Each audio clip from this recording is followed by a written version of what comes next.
¿Será que me igualo? ¿Qué nomás ha pasado durante todos estos días? Hacer quizás un breve comentario con respecto de la polémica del fin de semana y tal vez junto a ustedes reflexionar con respecto de a ratos la excesiva atención o importancia que les damos a un tema específico por sobre otros cuando parecería que hay cosas como un poco más graves, ¿no? O que deberían preocuparnos más, aunque creo que este detalle de la disputa entre Noboa y su compañera de fórmula, la vicepresidenta Bath, no es un tema menor porque se trata de el binomio presidencial que ganó las elecciones y son un binomio, son un equipo. Y me parece que ahí deberíamos ir al origen de este asunto. Ah, por cierto, antes de empezar con el comentario sobre ese tema, una noticia que conocimos hace algunos segundos nada más a través de las redes sociales de la cuenta de la Asamblea Nacional. Ayer en horas de la noche, pasadas las 22 horas, exactamente a las 22:52 de ayer, casi a las 23, a las 22:52 de ayer, 27 de noviembre, ingresó a la Asamblea el proyecto de ley orgánica de eficiencia económica y generación de empleo, ley urgente en materia económica, como lo había anunciado el presidente Noboa. Entonces no sé si ponen ahí el tuit de la Asamblea Nacional que da cuenta de esta información. Compartimos el oficio remitido a la Asamblea por el presidente de la República, Daniel Noboa, donde expone la importancia del tratamiento del proyecto de ley orgánica de eficiencia económica y generación de empleo con calificación urgente en materia económica. El legislativo procederá conforme a la normativa vigente. Como lo habíamos conversado hace algunos días atrás en este espacio con el doctor Ramiro Aguilar, y hoy lo abordaremos igual, creo que tenemos una asambleísta invitada para conversar sobre esto. Este proyecto de ley debería ser aprobado en segundo debate para que entre en vigencia a partir del 1 o 2 de enero del próximo año, del 1 de enero en realidad, ¿no?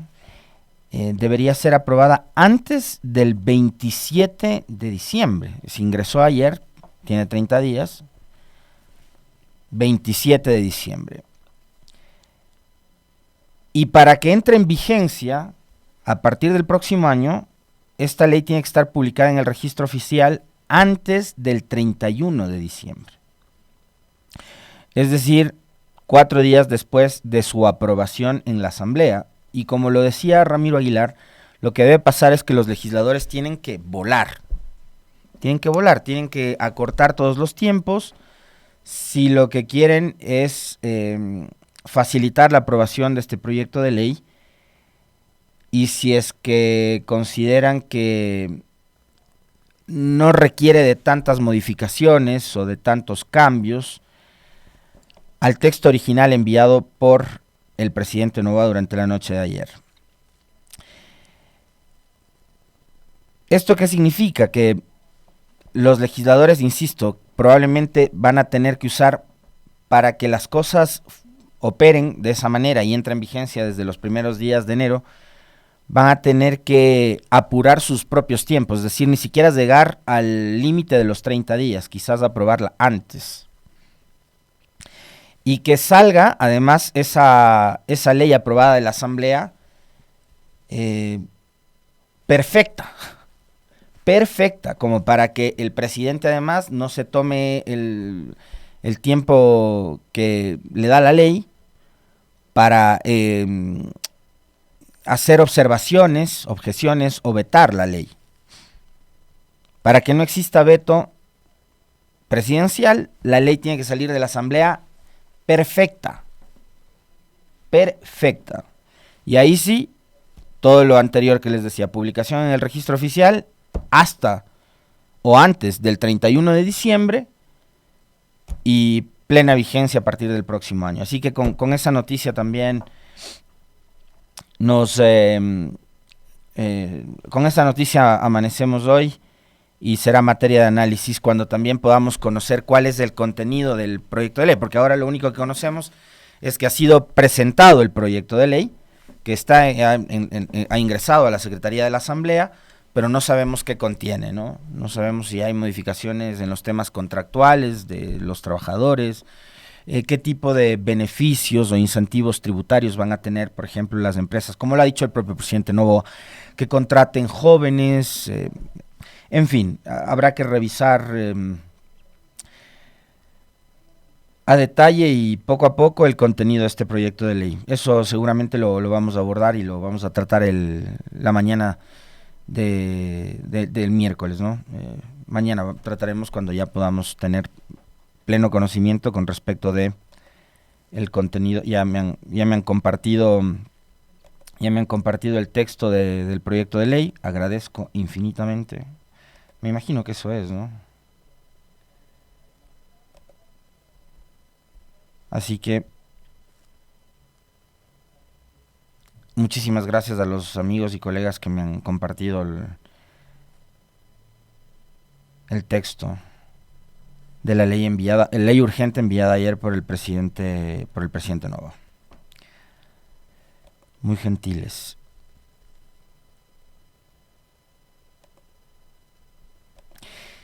Bueno, estaba antes de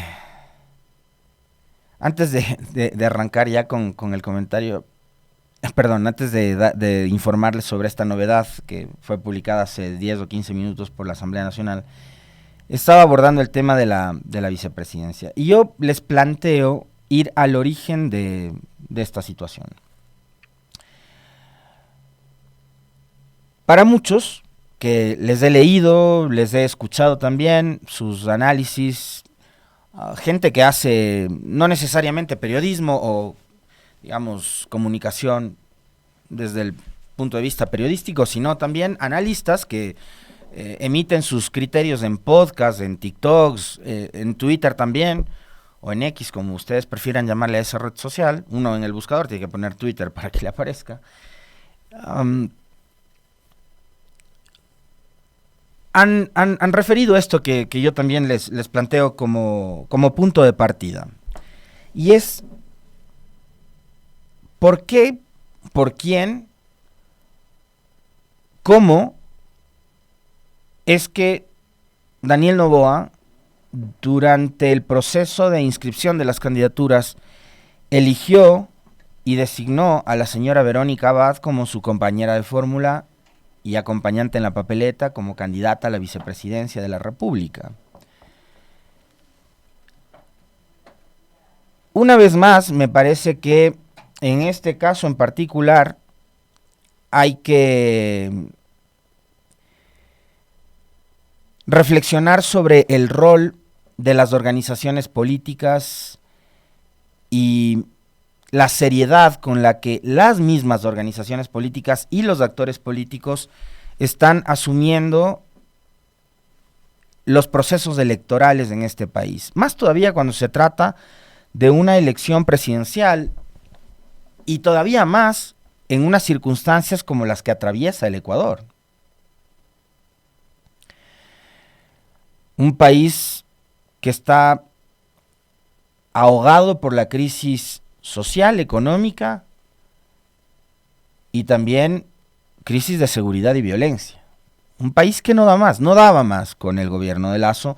Y claro, no le vamos a pedir al señor Noboa que en cuestión de 3, 4, 5 días haga magia y pare las muertes violentas, pare el sicariato, pare los robos, los asaltos, los secuestros, los robos a los bancos, los asaltos como el que vimos la mañana del pasado viernes o sábado acá en Quito, que fue una cosa realmente en Cumbayá, afuera de un centro comercial, muy cerca de una universidad.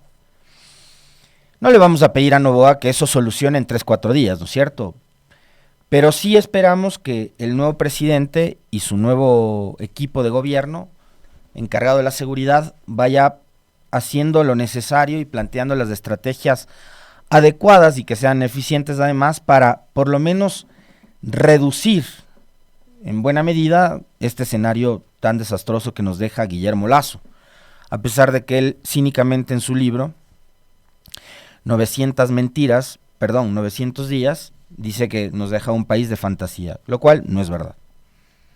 Entonces, como nos dejan un país roto, quebrado, acabado casi, esta elección presidencial era muy importante. Era una elección en la que poníamos en juego el presente y el futuro del país. Como decía en este mismo espacio el doctor Agustín Burbano de Lara, lo que estábamos tratando de salvar eran los escombros de lo que quedaba de Ecuador. Esta elección era prácticamente un salvavidas en medio de una caída libre. Y como tal, las organizaciones políticas debían haber asumido, y los candidatos por supuesto, debían haber asumido esta elección con la importancia que uno como ciudadano le dio justamente a esta elección, por todos los detalles que les acabo de citar. Pero lo que está claro es que una vez más, los partidos políticos y los candidatos únicamente estaban pensando en la coyuntura, ¿no? Tal es así que aparecieron candidatos de última hora, auspiciados por partidos además con una tradición histórica gigantesca, enorme, como la del Partido Social Cristiano, que en 2 ocasiones ha sido gobierno y que en otras tantas ha sido gobierno sin ser gobierno, pero han gobernado detrás de los telones, y que pusieron un candidato que apareció ahí como jugador sorpresa, ¿no? Que fue el señor Topic. No era afiliado al PCC, pero con algún tipo de opciones y digamos también con la fuerza necesaria como para haberles ayudado a lograr una bancada importante de más de 15, con alianzas y todo 18 curules, lo pusieron de candidato.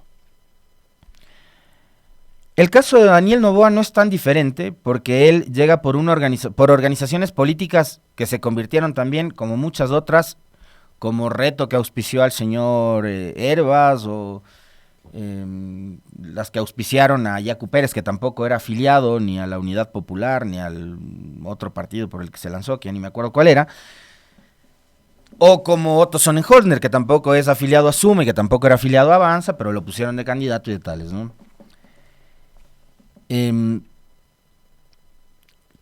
Estas organizaciones que auspiciaron a Daniel Noboa, una de ellas Mover y la otra que Justicia y Pueblo, no sé cómo es que se llama, de propiedad de uno de los primos o parientes de Lenín Moreno, hicieron lo mismo y se convirtieron en vehículos de alquiler y auspiciaron la candidatura de Daniel Noboa. Y Daniel Noboa lo que le interesaba era participar. Y eso les decía, que le he escuchado a periodistas, a analistas políticos, a catedráticos que hacen sus análisis y que los comparten también en redes sociales. Y creo que mucho tienen de razón cuando nos dicen que Daniel Noboa no le estaba apostando a esta elección, sino a darse a conocer, a labrar un camino apuntando hacia el 2025. Bueno, resulta que Daniel Noboa, para él, para sus simpatizantes, para sus seguidores, y no sé si para el país, pero terminó convirtiéndose en la gran sorpresa de esta elección, primero pasando a la segunda vuelta, y después, sin una estructura de partido, eso sí, con mucha plata para hacer campaña, y con una campaña muy creativa, enfocada mucho en la juventud del candidato, en la frescura del candidato, en no caer en esa confrontación de los ismos y antiismos que hemos vivido los ecuatorianos durante los últimos 6, 7, 8 años. Bueno, le ofreció al electorado una campaña fresca, diferente, distinta, y ganó. Pero parecería que él siempre estuvo solo, desde la campaña, y yo creo que la semana anterior también abordamos con ustedes algo este tema, con respecto de lo frío que fue el saludo durante la posesión y lo frío que había sido el saludo con la señora Abad durante la entrega de credenciales. Y esto venía siendo así ya desde la campaña, porque en campaña tampoco se los vio juntos. Ganaron, digamos, pasaron a la segunda vuelta, no estaban juntos. Llega la segunda vuelta, durante todo el trayecto del tiempo que dura la campaña, tampoco nunca se les vio juntos. Y finalmente, cuando ganan la elección, el 15 de octubre, el señor Noboa estaba en una casa en la playa, con sus panas, con su familia, con sus simpatizantes y la gente más cercana. Y la señora Abad andaba por acá en el Centro de Exposiciones Quito, creo, subida a una tarima, dando un discurso larguísimo, hablándole al electorado de Villavicencio, en un discurso larguísimo, mientras Noboa había hablado ni 3 minutos. ¿Recuerdan ustedes? Yo también lo recuerdo súper bien, 15 de octubre.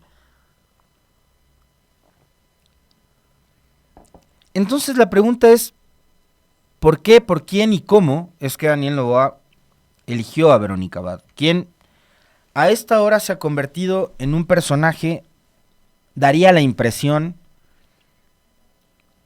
no sé si mucho, pero por lo menos algo incómodo para el entorno presidencial. Tanto es así que se conoció la semana anterior, al cierre de la semana anterior, que el señor Noboa, presidente de la República, había decidido enviarle en una misión de paz a Tel Aviv, a Israel, donde, digamos, no es que es la zona del conflicto, el conflicto real está en Gaza. Y en Tel Aviv no pasa nada, o sea, ahí no es que se están matando. Hay amenazas, sí, de Hamas y tal, pero está muy lejos y todos sabemos la tecnología, las baterías de antimisiles y toda la tecnología con la que cuenta Israel, etcétera, etcétera. Entonces no es que le está mandando al frente, donde está ocurriendo la masacre esta que están llevando adelante los judíos contra el pueblo palestino. No, tampoco es que es así, que le están mandando a la guerra para que la maten, como lo han querido vender. Pero, y adicionalmente, un problema que es milenario, un problema que viene desde hace miles y miles de años, que tiene que ver con una situación geopolítica, religiosa, además de fe, que no ha podido ser solucionado ni siquiera por la ONU, en un problema y en un conflicto de esa gravedad. ¿Qué va a poder hacer la señora Abad? Yo ayer, mientras pensaba en este tema y decía, bueno, ¿qué voy a conversar con ustedes sobre esto mañana? Yo decía, quizás como para intentar desde el gobierno de Noboa y la señora Abad plantear la solución al conflicto palestino-israelí, deberían empezar por solucionar sus problemas internos, ¿no? O sea, hasta para que nos digan que son muy buenos justamente haciendo eso, solucionando conflictos, deberían darnos muestras de los ecuatorianos, la señora Abad y el señor Noboa, que pueden resolver su conflicto como para que pretendan ir a resolver el conflicto de terceros. Pero lo que puede hacer la señora Abad, como el embajador o el enviado de Colombia, de Perú, de Uruguay, de Paraguay, de Portugal, lo que sea, es mínimo, porque ni en el concierto internacional, ni en el espacio de las Naciones Unidas, esto ha podido solucionarse. Es un problema que tiene siglos. Entonces, puede terminar incluso convirtiéndose en una suerte de burla. Pero llegar a ese extremo implica y significa que la presencia de la vicepresidenta para el señor Noboa, para el presidente, es incómoda.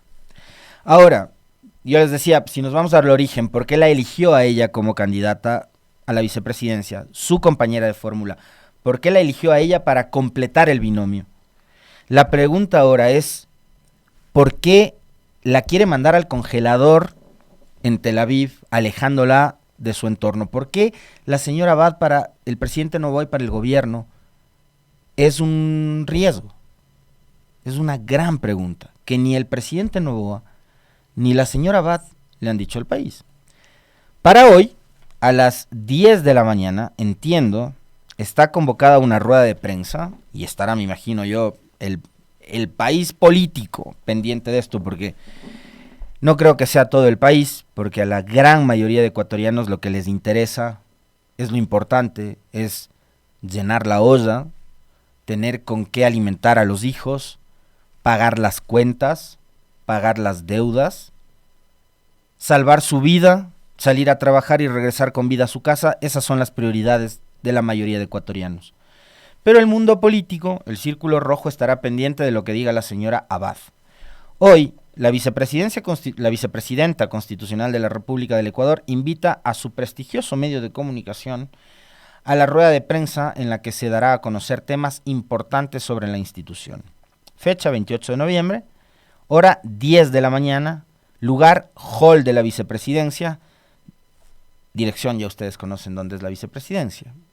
Vicepresidencia que además, gracias a un decreto del presidente Noboa, ha sido reducida en sus capacidades, ¿no?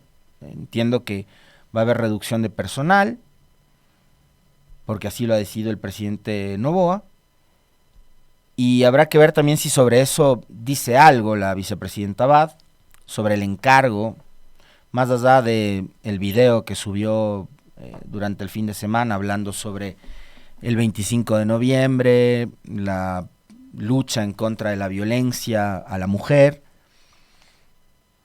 más todavía considerando todo lo que se conoció de parte de la señora Abad con respecto de, por ejemplo, su visión sobre el feminismo, la defensa de los derechos de las mujeres, lo contradictorio que era y es y resulta ahora el discurso de ella durante la campaña en que no defendía los derechos de las mujeres y hoy, digamos, sí trata de hacerse de la bandera del feminismo, justamente a propósito de la fecha del 25 de noviembre. Pero bueno, eso finalmente queda para que la población, los ecuatorianos, valoren sobre lo consistente que puede ser una autoridad o lo inconsistente y lo incoherente que puede terminar siendo. Ya eso es problema de ellas, serán sus estrategas los que le habrán dicho, sí, hay que grabar un video hablando sobre la lucha contra la violencia de la mujer y el feminismo, etcétera. Entonces creo que sí, es el momento y es necesario que las autoridades y el gobierno le aclaren al país ciertas cosas, ¿no? Porque hay muchos comentarios, muchos rumores con respecto de por qué la decisión de mantener alejada a la vicepresidenta del círculo más cercano a Noboa. Pero siempre quedará la duda ahí, ¿no? ¿Por qué eligió a Abad? ¿Qué vio en ella? ¿Quién le habló de ella? Es una duda ahí que algún momento ojalá y la responda el presidente Noboa. Y ojalá sobre eso también las organizaciones políticas reflexionen para que entiendan que las elecciones, y más todavía las elecciones presidenciales, tienen que tomarse seriamente. Digamos, desde el sesgo uno podría opinar con respecto de la conformación de lo que fueron los 8 binomios presidenciales, pero yo encuentro por ahí pocos ejemplos de coherencia o de consistencia, ¿no? Creo que, por ejemplo, Villavicencio y la señora Andrea González eran un binomio que se complementaba muy bien porque los dos tenían la misma visión de la política, de la confrontación, de la bronca, de la revancha, etcétera. Creo que eran un binomio que pensaba casi igual. El binomio de la Revolución Ciudadana era un binomio que se complementaba muy bien. La señora González con Andrés Arauz. Además, los dos militantes de la organización política. Tanto es así que hoy la señora González es presidenta de la Revolución Ciudadana y el señor Arauz es el secretario ejecutivo del partido. ¿No? Había un binomio cercano, ¿no? Un equipo de trabajo. Me parece que lo que logró Sonnenholzner con la señora Erika Paredes, me parece que también era un binomio pensado, pero acá de verdad que quedan muchas dudas con respecto de cómo es que se conformó el binomio presidencial de ADN. Y me da la impresión también de que a esta hora, a propósito de algunos ejemplos que escuchaba ayer, como México o Chile, que no tienen la figura del vicepresidente, acá en el Ecuador bien podría ser el momento de analizar la pertinencia de mantener o no la figura de la vicepresidencia.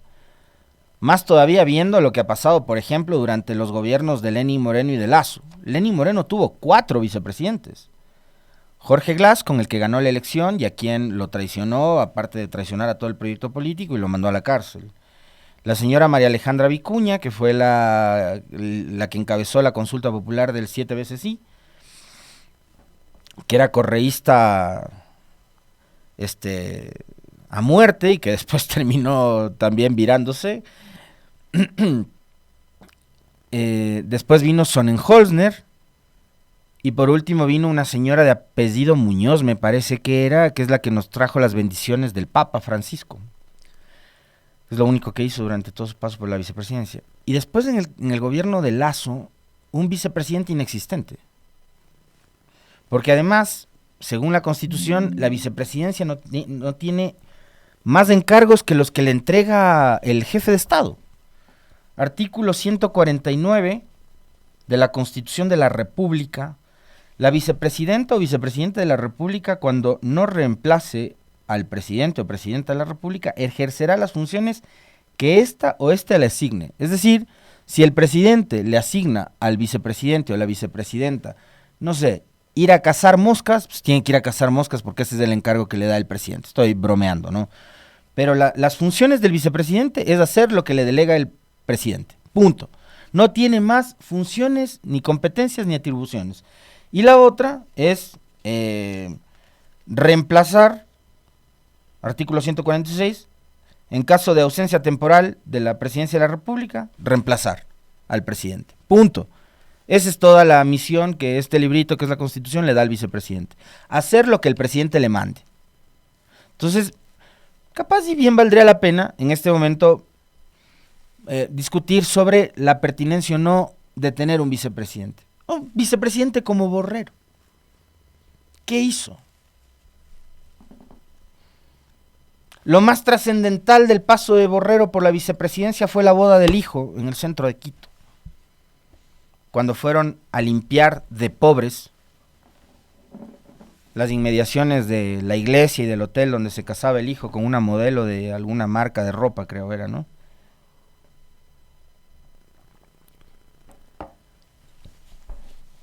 Y para hoy, en la asamblea también hay novedades. Por disposición del señor ingeniero Henry Kronfle, presidente de la Asamblea Nacional y de conformidad con el artículo 12, numeral 3 de la Ley Orgánica de la Función Legislativa, se convoca a las y los asambleístas a la continuación de la sesión 872 del Pleno de la Asamblea Nacional a efectuarse, no es hoy, es mañana, a efectuarse el día miércoles 29 de noviembre del 2023 a las 16 horas en la sede de la Función Legislativa ubicada en la avenida 6 de diciembre, etc. Único punto del orden del día, esto es mañana, ojo con el tema: juicio político en contra del presidente constitucional de la República, Guillermo Alberto Santiago Lasso Mendoza.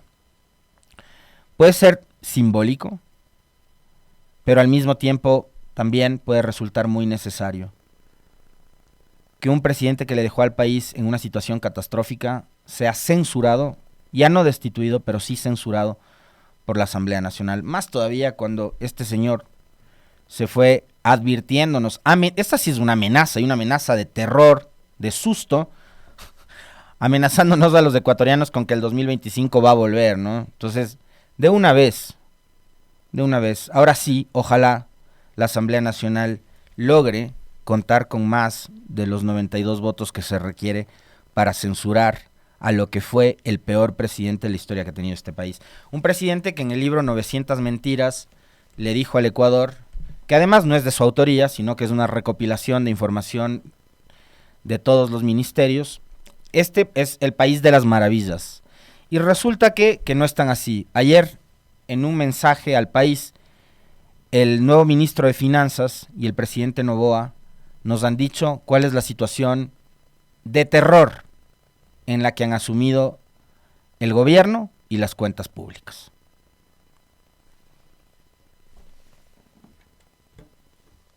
La situación es muy dura y el Ecuador está en su peor momento. Le pido a la sociedad civil, a la empresa privada y a cada uno de los ecuatorianos que creyeron en este proyecto, que nos apoyen en este momento. Nuestra primera acción económica para sacar al Ecuador de la crisis será la Ley Económica Urgente para la Generación de Empleo. Y así enrumbaremos al Ecuador hacia un mejor futuro. Motivar que la sociedad en su conjunto haga esfuerzos adicionales para ayudarnos a atravesar esta dura situación económica, concientizándonos que no hay soluciones fáciles de ecuatorianos. Necesitamos el apoyo de todo el pueblo ecuatoriano y sobre todo de los más privilegiados. Estamos trabajando arduamente con los organismos multilaterales de crédito para asegurar mayor financiamiento emergente, actual y futuro. Nuestro compromiso desde el gobierno del presidente Noboa es trabajar en finanzas públicas sostenibles y un crecimiento con equidad. Bien, hay dos cosas que a mí me quedan, me preocuparon y mucho de las líneas del ministro. Una es, necesitamos de todo el pueblo ecuatoriano. Lasso dejó quebrando al país y la factura la vamos a pagar todos. Después dijo, sobre todo de los más privilegiados. Eso significa que unos van a pagar más y otros van a pagar menos. Pero todos, me da la impresión de que vamos a terminar asumiendo la factura de la farra que se pegaron los señores de los zapatos rojos y de Ecuador Libre, destruyendo lo público, destruyendo el Estado. El ministro, Juan Carlos Vega, señaló que existe la peor historia de la caja fiscal. 184 millones de dólares apenas hay en la cuenta única del Tesoro, cuando estamos a puertas de empezar diciembre, probablemente la etapa más jodida para el pago, por ejemplo, de salarios. Dice, viene un sueldo y un sobresueldo. Y solo hay 184 millones de dólares en la cuenta única del Tesoro.